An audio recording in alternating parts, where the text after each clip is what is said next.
Bonjour et bienvenue dans Des régimes et moi, la première émission où nos invités parlent sans complexe de poids, de régime et d'alimentation. Nous sommes toujours en compagnie de David Douillet qui nous fait le plaisir de nous accompagner pendant toute cette semaine. Ensemble, nous avons déjà parlé de régime et d'habitudes alimentaires et cette troisième journée est consacrée à vos préférences culinaires. David, bonjour. Bonjour. Vous allez bien? Ça va, depuis hier, tout va bien. Commencez-vous à vous sentir dérégimé? Oui, parce que j'ai appris certaines choses. Voilà. Sachez qu'ici, nous prenons également la notion de plaisir. Et comment parler de plaisir sans évoquer la gastronomie et les restaurants. Ouais. David, pour vous, les repas au restaurant, c'est un moment de bonheur ou une angoisse, en fait? Je ne parle pas de l'addition, bien évidemment. Non, en fait, je passe ma vie au restaurant. Et c'est plus du travail. Voilà.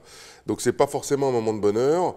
Le truc, c'est que comme j'ai beaucoup de temps de travail, le moment au restaurant reste un échappatoire, même si je travaille. Voilà. Donc c'est quand même un moment de détente, malgré tout, d'une certaine façon, parce que c'est quand même plus détendu qu'au travail. Ça dépend. Ça dépend. Ouais. Ça dépend avec qui, ça dépend. avec qui vous mangez. Et 9 fois sur 10, c'est pas forcément un moment de détente. Et le moment de détente, c'est quand je plante ma fourchette, simplement. Donc j'ai envie que ce soit plutôt bon. Et malheureusement, c'est le gras qui transporte la saveur. Et donc voilà.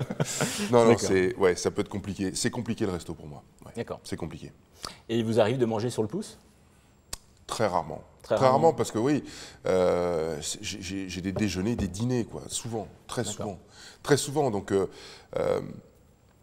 sélectionner des aliments par rapport à ce qu'on fait et ce qu'on va faire, c'est pas simple. C'est pas simple parce que ça dépend dans quel resto on va, etc. Ouais. Souvent, j'ai tendance à aller au resto japonais pour manger du poisson cru ou manger des bouillons ou des plats qui sont en fait des espèces de pot-au-feu un peu japonais dans lequel il y a pas de gras, quoi. C'est vrai. Et c'est assez équilibré. Tout à fait. Il vous arrive de manger des sandwichs malgré tout? Ça m'arrive souvent quand je roule, voilà. Un ou deux sandwichs. De 3 même. Quel est votre sandwich favori? J'aime bien le sandwich au thon. Sauf qu'il y a de la mayonnaise dedans. C'est le problème. Parfois. Tout le temps. Ouais. Ce qu'on vous vend, c'est ça. Eh bien, David, puisque nous sommes dans le rayon sandwich, Des régimes et moi a quelques conseils à vous donner à ce sujet. Très bien. D'abord, faites davantage confiance aux artisans boulangers plutôt qu'aux produits industriels vendus en grande surface, comme vous venez de l'évoquer, en fait.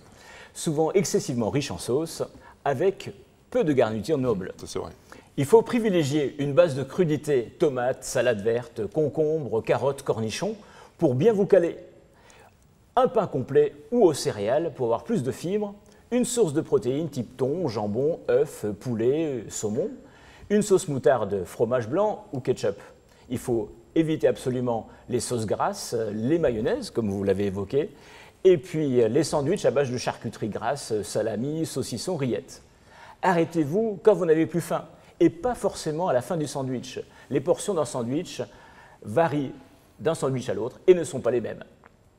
Eh bien, David, j'ai un petit exercice à vous proposer.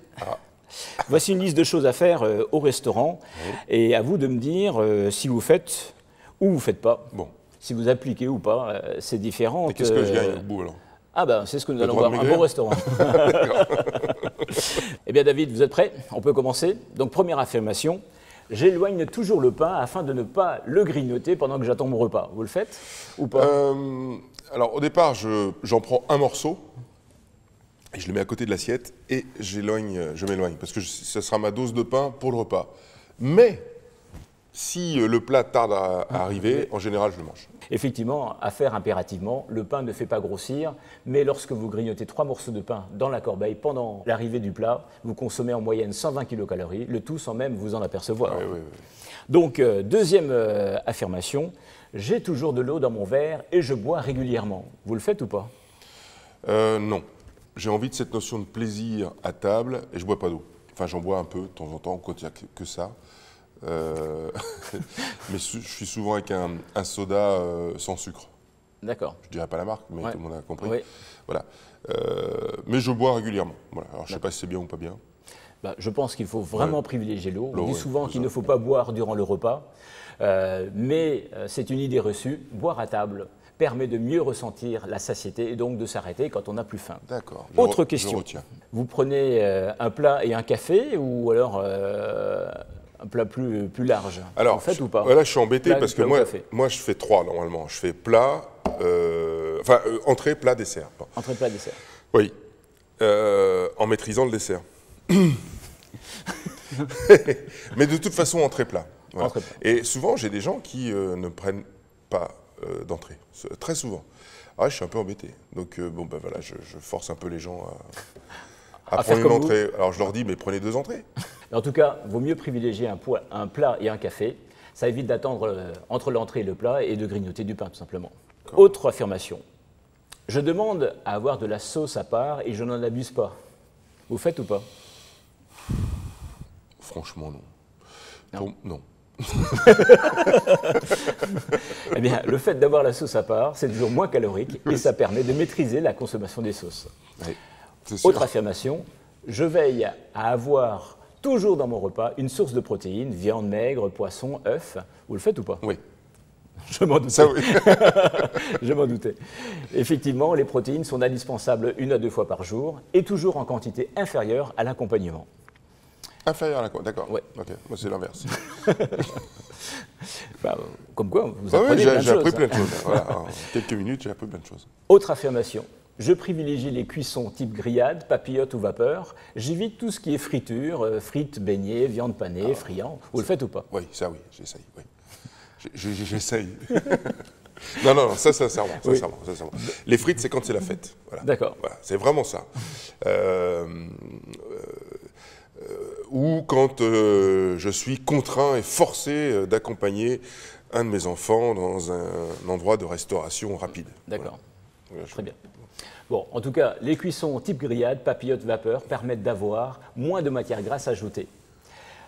Autre affirmation, si j'ai envie d'un dessert, je crois que vous en prenez souvent. À chaque fois. Voilà. Je choisis un dessert à base de fruits. Vous faites ou pas? Oui. Ah. Oui. Je prends une tarte. Vous en avez plus donné que reçu. Il faut. J'ai envie à chaque fois de dessert, mais souvent, je prends la carte des desserts. Ça, c'est un bon truc pour pas en prendre, justement. Je prends la carte des desserts et je lis la carte et je dis, ça c'est super bon, c'est super bon, c'est super bon. Et à la fin, je vais. Un café, s'il vous plaît. Et ça marche pas mal pour pas prendre de dessert. De faire comme si on allait en prendre un.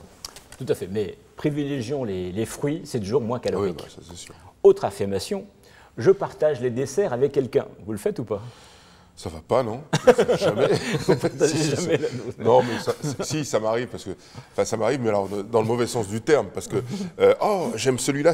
Ah bah tu prends celui-là, oui, d'accord. Donc on va piocher. Mais en fait, on mange voilà. C'est pas un dessert qui est divisé par 2. C'est 3 desserts qui sont partagés. Oui, voilà, en collectivité. Oui, c'est ça. Tout à fait. Il faut bien sûr privilégier le partage du dessert parce qu'on en mangera beaucoup moins. Ah oui. C'est toujours moins calorique, bien évidemment. Vous avez près de 3 à 4 bonnes réponses, malgré tout, sur 8. Je suis puni, c'est ça. Donc, on ne peut pas vous empêcher d'aller au restaurant, de toute façon, parce que c'est une obligation professionnelle.